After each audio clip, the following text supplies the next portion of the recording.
Hello to all you lovers out there, it's Juan and G. Hola, I'm Juan. And I'm G, and it's that time again. Yep, it's time for us to have a conversation with July's couple of the month. And that couple is Tony and Eric, so let's go inside and see how they make love work. Come on. All right?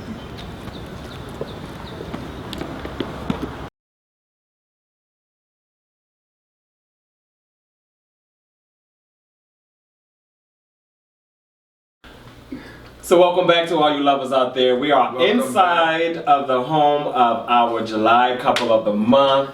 Giggly himself, Eric. He is so giggly.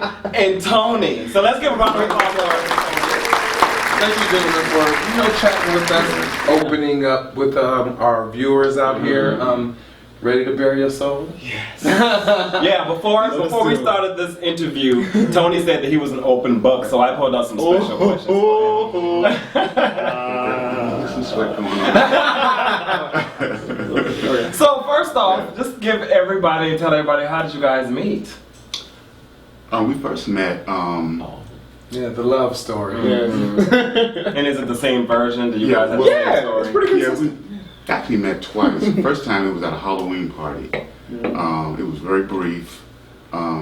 He had what was your costume? Xerxes. Xerxes, and it 300. was very. Oh, that was like Xerxes. Yeah. Very revealing. So I was like, so we. It's Halloween too. Yeah, Right. Yeah. No, they just Halloween. An excuse. They cannot wait to show everything. Yeah.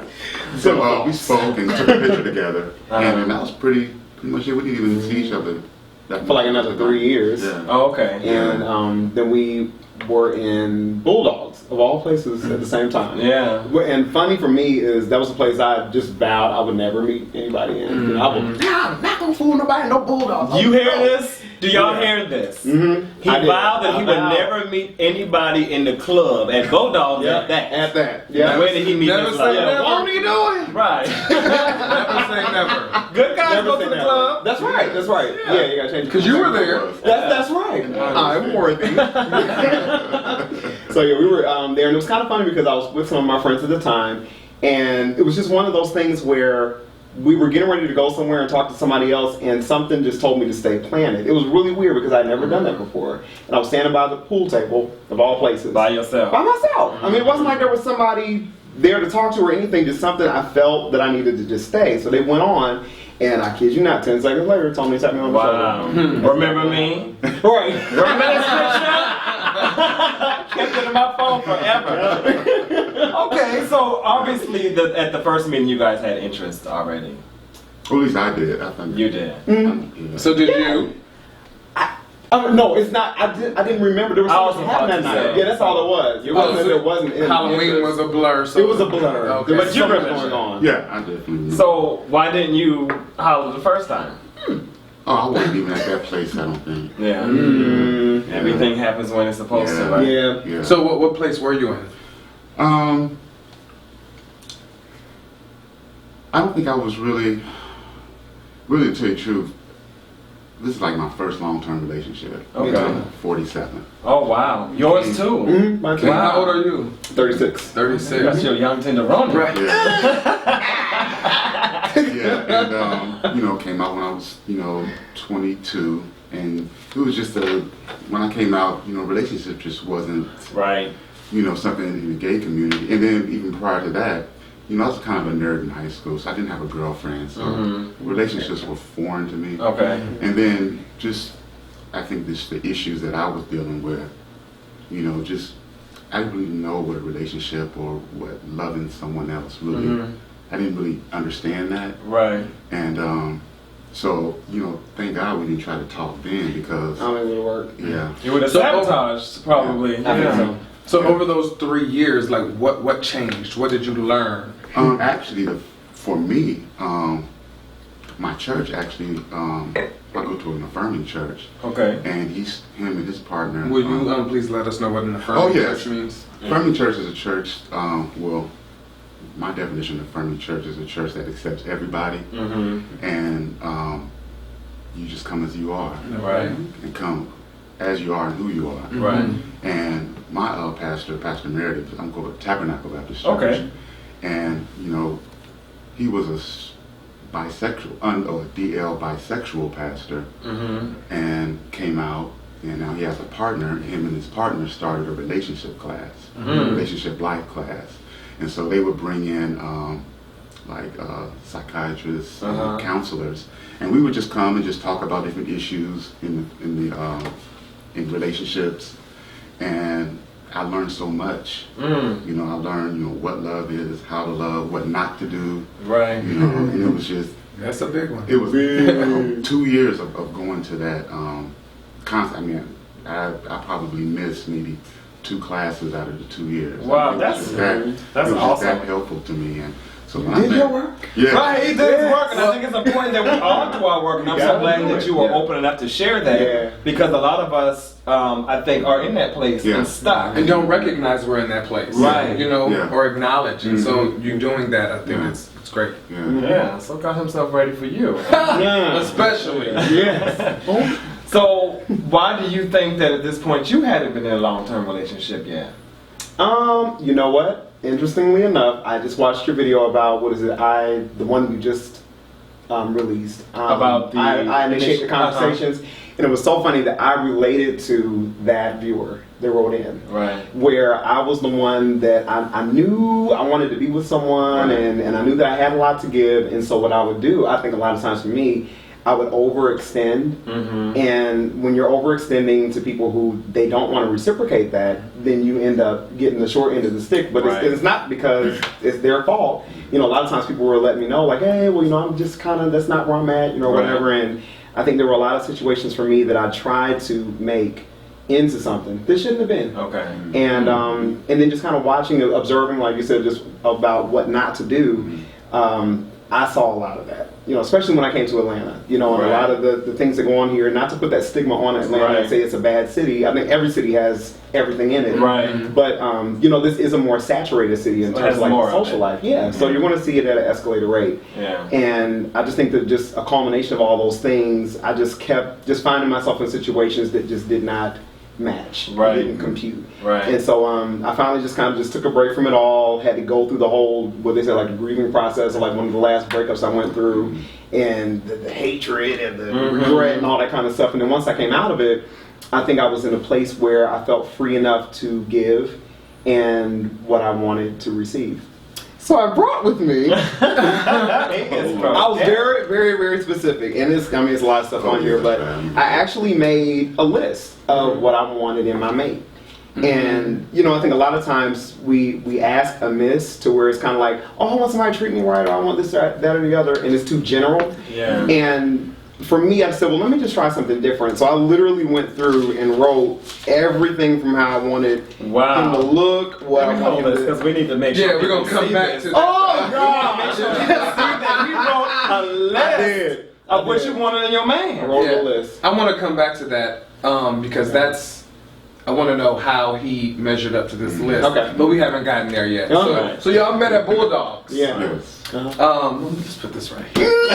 So we're great now, bro. And actually, we're just gonna pick and read some things off of this list. Yes. I think that's So y'all awesome. met at Bulldogs. How did it take? How did the relationship begin to take form after that meeting? It was actually Memorial Day weekend, so I think was that Thursday? Yeah. So of course we go through the weekend, and then we had our first date, I think Tuesday. Taco Cabana. Taco Cabana. Okay. And, Taco Cabana. Damn old nasty ass margarita. I've only That's been once. If you ever need a quick detox, you will go all week. and I think that's what we had, margarita. It's like going to Waffle House. Yeah. It's Waffle House up there. Yeah. We just had a really good conversation, and I remember going in and I said, look, one thing I learned at in the classes is to be vulnerable and just open up and just be yourself, just put it all out there. Yep. And that's what And he did. And he did. He sat there and he said, okay, and just kind of like, blah, blah, blah, blah, blah, and just told me. And it wasn't in a how can I say that? And again, I think it's just about being ready. It didn't feel too much, it didn't feel TMI, it didn't feel like, oh my God, wow, or nothing like that. I just really felt like I had met someone that they had just come to a resolve in their life, and they were just ready to this is who I am. What kind of cards you got? you know, and we just kind of laid everything out on the table and saw that there was more compatibility than I think that we had seen in any other, you know, situation either one of us had been in. And that led to the next date and just, you know, and it was, you know, and I feel like now, like, I really do feel like I'm with my best friend. I really do. Which I never understood. I just think that's awesome. It is. Like, it's such beautiful, and you just feel the genuineness, and I've always felt that around you guys. Every time I see you out, like, I get such joy from just seeing y'all. And so I'm so glad that we have the opportunity to sit down with you guys. Yeah, Thanks so much. likewise. Like, I receive nothing about genuine love from these guys, and I love it. so So much. right there, we're going to take a break, Yes. and we're going to come back, and we're going to get some deeper discussions with these guys. Stay tuned. What's up to all you lovers out there? It's Juan and G. And we thought this was a great opportunity to encourage all of you lovers out there, to go deeper into your relationship and take part in the Emory Strong Together campaign. Yeah, you know, oftentimes, you know, you worry about your physical fitness, your six-pack abs, your bulging biceps, but once you get into a relationship, you know, your sexual health kind of takes a back burner for some people. And we want to send a message out to you to let you know that sexual health is just as important as your physical fitness. Exactly. So take responsibility for each other's health, go deeper into your relationship, and go to strongertogether.us and take part into the campaign. And if you're eligible, you can even receive $80 for your time. Once again, that website is strongertogether.us. That's strongertogether.us. Go deeper. Peace. Back with our July couple of the month here on Love Works, Tony and Eric. And I want to know, I mean, that has such a beautiful love story, and I think it's beautiful because it's rooted in truth and self-awareness. Like, Exactly. you know, you both took the time prior to meeting each other to work on yourself and to understand what you wanted in a mate, and to really, so that you could identify it once you saw it, and then take the necessary steps to making love work. So that's where I want to go right now in this conversation. When did you know he was the one? When did you know that this is someone that I want to start to build something with? You know, really for me, it was after that first date. I was like, okay, you know, I think we can go somewhere. Yeah. And, you know, I was nervous because, you know, when you meet someone, it's like, it goes well, and it's like, okay, we got to give it that 2 to 3 week period, and let's see if we're All still the rules consistent. start to, You know, let's make sure that consistency continues. And it really did. I mean, it was like it just flowed, you know. And That's was it pretty much the same for you as well? Did you feel almost immediately that this is... Yes, it was. It was. And I would say for me too. all right.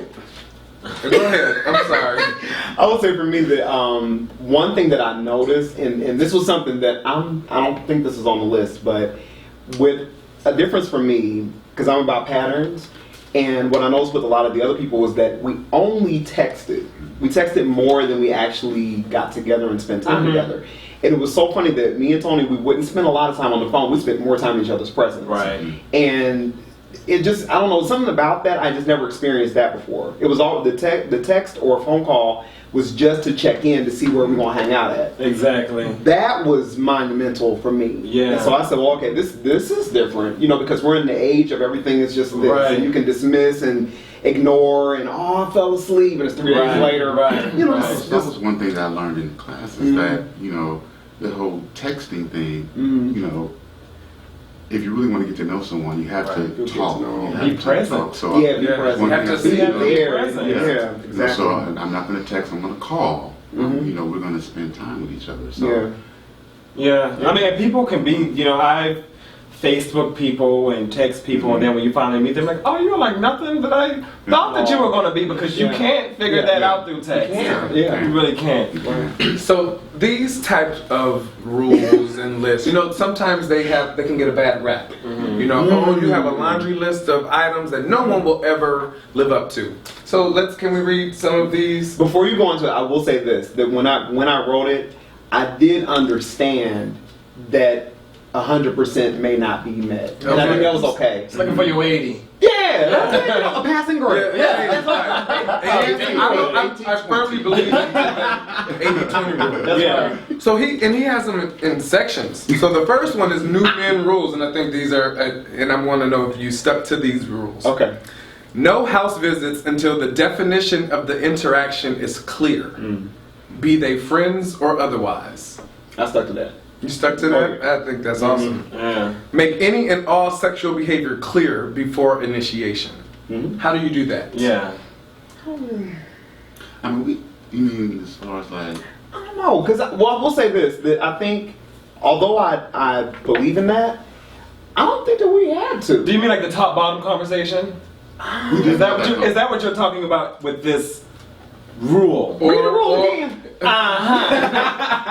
Make sure that any and all sexual behavior are clear before initiation. And we did have that conversation. Okay. So Not, I would say for me, it's not so much of a role type of thing, but I would say, but what it means. Yeah. You know, if we're, because I think those were some of the gray areas that I felt myself fall into before, is you become intimate with someone and people will like you just enough to get what they want to get. Right. Then after that, then it's kind of like, oh, well, you know what, I don't know, I just kind of see you as a friend, type of thing. Yeah. And then you're like, what? Right. You know, and so that was probably more so what I meant. Okay. If there be intimacy, what does the intimacy mean? What does to it us? mean? What does Is it this a mean? booty call? Exactly. Does it mean more? Okay. And I found it like, if I could just add one more thing to that, like people they don't want to be viewed as a bad guy, so they won't say a lot of times, "Oh, this is booty call, Joe. I just want you just for that." They'll never say that. They'll Can we go just be into grown up about Let's it? talk Like about that, you can just Talk be about it. honest with the person that you're sitting across. Tell we are them. all grown ass men. Tell If you them. want to just fuck, then let's just fuck. And talk. Give me the opportunity to say I just want to be a booty call. Don't And take that my was- choice. Or it doesn't mean more. Don't Oh, take yeah, my yeah. choice. Take my choice. Yeah. That's I right. never wanted to be the bad guy, so I always said what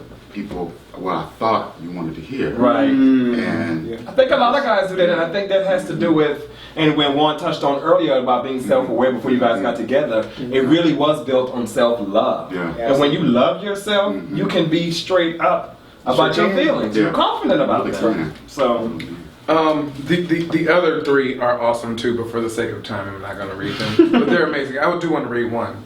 Know that my light is extremely bright, and only a few have the proper vision to handle it, be they friend or otherwise.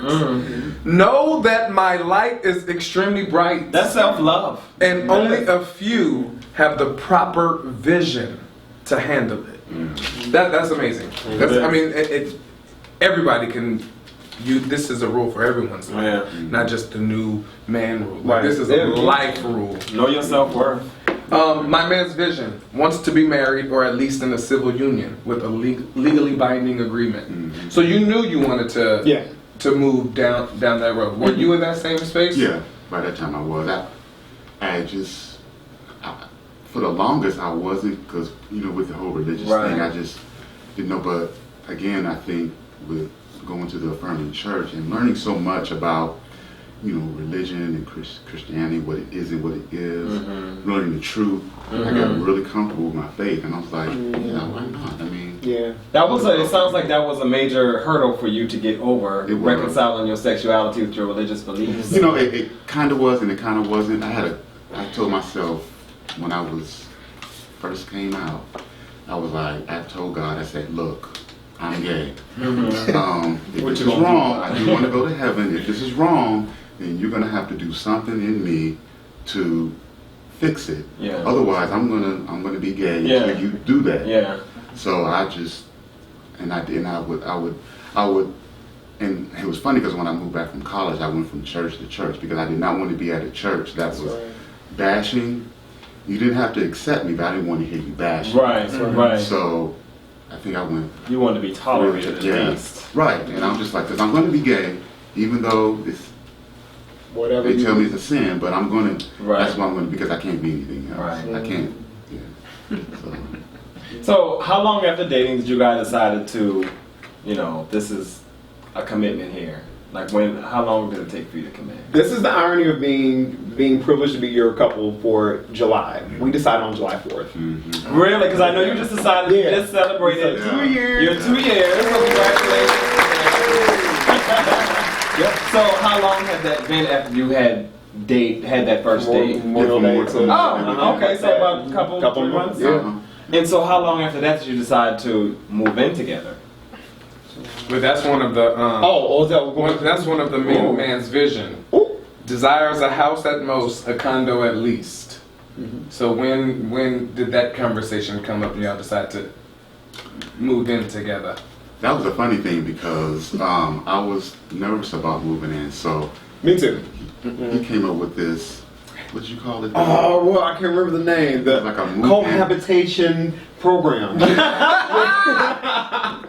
Where we basically, and it worked out. It was like we knew we wanted to move in that direction, and I think for us, and probably for a lot of other couples, even if you're really getting along with the person, to just throw yourself in like that just immediately. I don't care if it's gay, straight, doesn't matter. I think if you just throw yourself into a living situation with someone, that the shock of that, everybody's not ready for that. Right. You know what I mean? So for us, what we did was, it took 4 months. So the first month we spent the whole week, staying together. Then the other 3 weeks, we were just at our separate residences.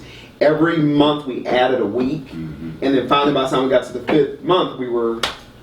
And we just together. cohabitation program. Wow. Yes. So, that was your idea, right? Yeah. Are you that systematic, that rigid in your? No. No. So how was that? Shade. No. I'm joking. I mean, 'cause that's a lot to deal with. So like that could turn some people off. You're right. No, it was so how did you feel with that? I had jumped into a moving situation prior, and it literally the first week of being with that person, I was like, this is not gonna work. Yeah. And I moved in. You appreciate that And we was in contact. Let me ease myself into that. Right, so I appreciated it Yes. a lot. Oh, that's awesome. Yeah. So, That's a good point, though. We brought up. you know, Yeah, you're right. moving in together, big step. Yeah. And how long have you guys lived together now? About a year and a half or so? Right? Because it was 5 months after, so Yeah. a year and a half. So what has been some of the challenges that you have faced What does he do to get on your nerves? Ooh. moving in together? I knew this question was gonna come up. I'll let you answer first. Well, I think probably because one thing I notice is funny because I'll come in and I throw my clothes in my closet, Yeah, that's me. and Oh. when I notice when I come home, all the clothes are like pushed back and the door is shut. That's so I'm like, passive aggressive. okay. I'm like, It is. Oh my God. These damn yeah, clothes. never It said may be anything. passive aggressive, but it's all right. Okay.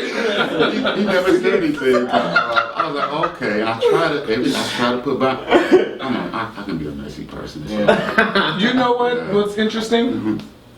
What are you gonna say? He said what he does wrong, not wrong, to irritate him instead of what he does. That, I mean, if we all had that perspective, that I ain't gonna have that perspective. I'll tell you what he does to get on my nerves. Now you tell me what Eric does to get on your nerves. Okay to say. That was an easy answer. What, if you haven't noticed by now, Erik is a talker. And sometimes, in the morning, if he has something on his mind, I'm getting ready for work, and I'm going from room to room, he's like, and then this. And I'm like, okay.